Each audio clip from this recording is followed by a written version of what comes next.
আপনি তো মাসুমের স্ত্রী, সে কি করতেন, দেশে কি করতেন? দেশে কিছুই করতেন না, বাইরেই থাকতেন। কোন দেশে থাকতো? ইটালি থাকতো। ইটালি থেকে আসছে একেবারে কাগজ ছাড়া, আইসা আবার লিবিয়ায় দিয়ে যাইতে চাইছিল। মানে পুনরায় আবার যাইতে চাইছিল? ইতালিতে কত বছর ছিল? 9 বছর ছিল। 9 বছর। তো এরপরে সে দেশে আসলো কত বছর আগে? 9 বছর পরে আসলো, আইসা 9 মাস থাকছিল। আচ্ছা আচ্ছা। 9 মাস থাইকে তারপরে আবার গেছে। কয় মাস আগে গেছে? 9 মাস থাকার পরে 3 মাস হয়েছে গেছে। 3 মাস। 3 মাস হয়েছে গেছে। হঠাৎ করে মানে ওই জায়গাটা যাওয়ার কোনো প্রশ্নই ওঠে না, যে ওই জায়গাটা লোক যায়নি।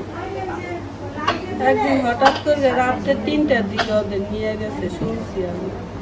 তারপরের থেকে আর খোঁজ খবর পাই না। ওই জায়গা বলে 3 জন লোক মাইরে ধুয়ে গেছে, তাই 3 জনের লাশ পাইছি, আর কেউ লাশ পাই নাই। আমার হাজবেন্ডের লাশটা যদি থাকতো দিত তো, ওরা তো ওই ছবিটা দিত, কিন্তু আর ওই ছবিটা দেয় নাই। আমার মাসুমের ছবি দেয় নাই ওরা। আল্লাহ কই আছে, কি করে কইতে পারি না। তো কয়দিন যাবত আপনার সাথে যোগাযোগ নাই ফোনে?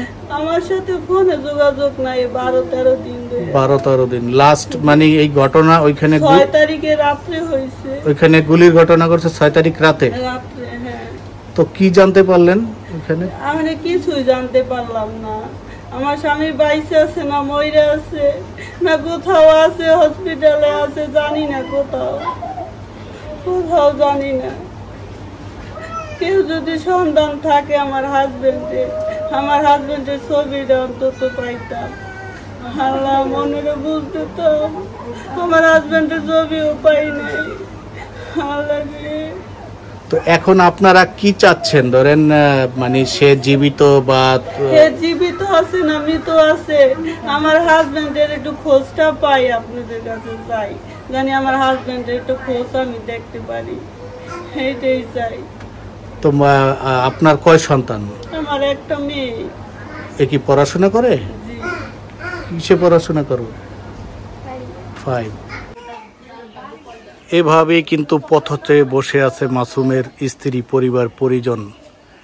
মাসুম কি আদৌ বেঁচে আছে নাকি মৃত্যুবরণ করেছে? যদি কারো নজরে আসে আমাদের এই ভিডিওটি, অবশ্যই আমাদেরকে জানাবেন এবং ভিডিওটি শেয়ার করে দিবেন, অন্যদের দেখার সুযোগ করে দেবেন।